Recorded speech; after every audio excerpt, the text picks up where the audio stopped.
பாண்டவர்க்கு அருள் புரிதல். பகவான் ஸ்ரீ கிருஷ்ணனே காண்டவம் எனும் பெயருள்ள காட்டை அர்ஜுனனுக்கு உதவியாக இருந்து எரிக்கச் செய்தார். அந்த காட்டில் அச்சமயம் மயன் எனும் தானவன் வாழ்ந்து வந்தான். ஸ்ரீ கிருஷ்ணச்சந்திரன் தானவன் மயனுடைய உயிரை காப்பாற்றினார். அதனால் அவன் ஸ்ரீ கிருஷ்ண பகவானுடைய ஆணையின்படி பாண்டவர்களுக்கு ஒரு விசித்திரமான சபா மண்டபத்தை நிர்மாணித்து கொடுத்தான். இந்த சபா மண்டபம் மிகவும் அழகாக இருந்ததுடன் அதில் நீர் இருக்குமிடம் காய்ந்த பூமியாகவும் காய்ந்த இடம் நீருள்ளது போலவும் தென்பட்டன. ராஜசூய யாகத்தின் போது துரியோதனனும் தன் தம்பிகளுடன் தர்மராஜர் யுதிஷ்டிரரிடம் வந்திருந்தான். யாகம் முடிந்த பிறகு ஒரு நாள் அவன் மயன் அமைத்த சபா மண்டபத்திற்கு வந்தான். காய்ந்த பூமி என்று நினைத்து நடக்க முயன்றபோது நீர் நிறைந்த குண்டத்தில் விழுந்துவிட்டான். துரியோதனன் நீரில் விழுந்ததைக் கண்ட பீமசேனனும் ராணி திரௌபதியும் சிரித்தனர். ஒருவருடைய தவற்றுக்கு சிரிப்பது நல்லதல்ல. இதனால் சில சமயம் பெருத்த பகை உண்டாகி விடுகிறது. துரியோதனன் பீமன் சிரித்ததால் கோபம் நிறைந்தவனாய் அங்கிருந்து சென்று விட்டான். இந்த சிறிய சிரிப்பு எதிர்காலத்தில் மகாபாரத போருக்கே காரணமாக அமைந்துவிட்டது. துரியோதனன் தன்னை கேலி செய்ததற்காக பாண்டவர்களை பழிவாங்க வேண்டும் என்று கபடமாக சூதாடுவதற்காக யுதிஷ்டிரருக்கு அழைப்பு விடுத்தான். சூதாடுதல் மிகவும் கெட்ட குணமாகும். சூதாட்ட சுழற்சியில் மனிதன் சர்வ நாசமாகிவிடுகிறான். யுதிஷ்டிரர் சூதாட்டத்தில் தனது அரசு முழுவதையும் செல்வத்தையும் தன்னையும் தன் சகோதரர்களையும் கூட பணயம் வைத்து தோற்றுவிட்டார். பாண்டவர்கள் சூதில் தோற்றிருந்தனர். அவர்களால் பேச முடியவில்லை.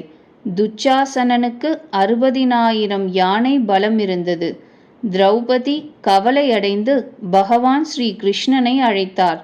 துன்பத்தால் பீடிக்கப்பட்டு பகவானை யார் அழைத்தாலும் பகவான் ஸ்ரீ கிருஷ்ணன் நிச்சயம் அவரை காப்பாற்றுகிறார். யாரும் அங்கு ஸ்ரீ கிருஷ்ணன் வந்ததை பார்க்கவில்லை. ஆனால் பகவானின் விருப்பப்படி திரௌபதியின் சேலை வளர்ந்து கொண்டே சென்றது. அங்கு மலை போல புடவை குவிந்துவிட்டது. துச்சாசனனின் கைகள் களைத்து விட்டன. ஆனால் திரௌபதியின் புடவை அப்படியே இருந்து வந்தது. துரியோதனனின் தந்தை ராஜா திருதராஷ்டிரர் பாண்டவர்களுக்கு அவர்கள் சூதில் இழந்த அரசை திரும்ப அளித்தார். ஆனால் துரியோதனன் மறுபடியும் சூதாடும்படி கூறினான். இம்முறை தோற்றவர்கள் 12 ஆண்டுகள் வனவாசமும் மேலும் ஓராண்டு மறைந்து வாழவும் வேண்டும் என்று நிபந்தனை வைக்கப்பட்டது. யுதிஷ்டிரர் மறுபடியும் சூதில் தோற்றார். எனவே அவர் தன் தம்பிகளுடனும் திரௌபதியுடனும் காட்டிற்கு செல்ல வேண்டியதாயிற்று. கொடிய குணம் கொண்ட துரியோதனன் காட்டிலும் பாண்டவர்களுக்கு ஓயாமல் துன்பம் தரும் உபாயங்களையே செய்து வந்தான். ஒருமுறை துர்வாச முனிவர் துரியோதனன் இடத்திற்கு வந்தார். துரியோதனன் முனிவருக்கு நன்கு சேவை செய்து அவரை மகிழ்வித்தான். மகிழ்ச்சி அடைந்த துர்வாச முனிவர் வரம் கேட்குமாறு கூறியதும் அவன் தாங்கள் தங்களுடைய சிஷ்யர்களுடன் ஒரு நாள் காட்டில் யுதிஷ்டிரரின் வீட்டிற்கு சென்று உணவருந்த வேண்டும். ஆனால் தாங்கள் பிற்பகல் மகாராணி திரௌபதி உண்டு முடித்த பின்னரே செல்ல வேண்டும் என்று கேட்டான். துர்வாசர் இந்த பேச்சை ஒப்புக்கொண்டார். தர்மராஜரான யுதிஷ்டிரர் தவம் செய்து சூரிய நாராயணனை மகிழ்வித்து இருந்தார். சூரிய நாராயணன் அவருக்கு ஒரு பாத்திரம் அளித்திருந்தார். அந்த பாத்திரத்தில் காலை திரௌபதி சிறிது கீரை செய்தால் போதும். அவர் அதிலிருந்து எவ்வளவு அன்னம் எடுத்தாலும் அது குறையாது. பாத்திரம் நிறைந்தே இருக்கும். அதிலிருந்து திரௌபதி உணவு உண்டு முடித்தபின் பாத்திரத்தில் எதுவும் இருக்காது. துரியோதனன் இந்த விஷயத்தை அறிவான். அதனாலேயே அவன் துர்வாச முனிவரை திரௌபதி உணவு உண்டு முடித்த பிறகு யுதிஷ்டிரரிடம் செல்லுமாறு கூறியிருந்தான். துர்வாசர் மிகுந்த கோபக்காரர். அவருடன் 10,000 சீடர்கள் கூடவே இருந்தனர்.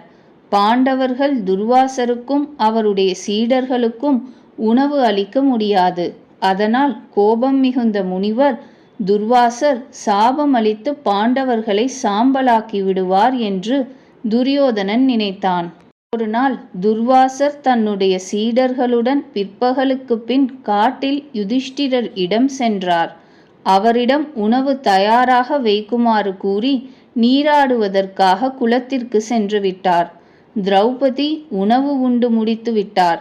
சூரிய நாராயணன் அளித்த பாத்திரத்தில் ஏதும் இல்லை. துர்வாசருக்கு உணவு கிடைக்காவிடில் அவர் நிச்சயம் சபித்து விடுவார். திரௌபதி மிகவும் கவலையுற்றார். அவர் கவலையடைந்து தன்னை காப்பாற்றுமாறு பகவான் ஸ்ரீ கிருஷ்ணனை கூவி அழைத்தார். ஸ்ரீ கிருஷ்ணச்சந்திரன் திரௌபதி அழைத்தவுடனே அங்கு போய் சேர்ந்து விட்டார்.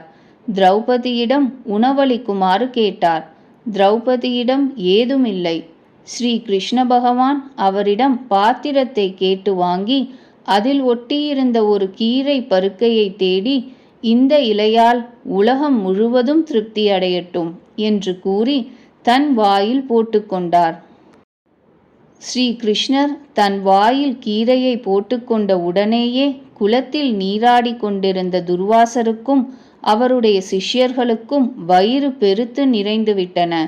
துர்வாசர் சிஷ்யர்களிடம், பாண்டவர்கள் பகவானுடைய பக்தர்கள், அவர்கள் செய்த உணவு வீணாகி போனால் நம்மை சாபம் கொடுத்து சாம்பலாக்கி விடுவார்கள்.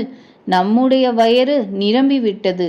இப்பொழுது இங்கிருந்து ஓடிவிடுவதுதான் நல்லது என்று கூறி தன் சிஷ்யர்களுடன் அங்கிருந்து போய்விட்டார்.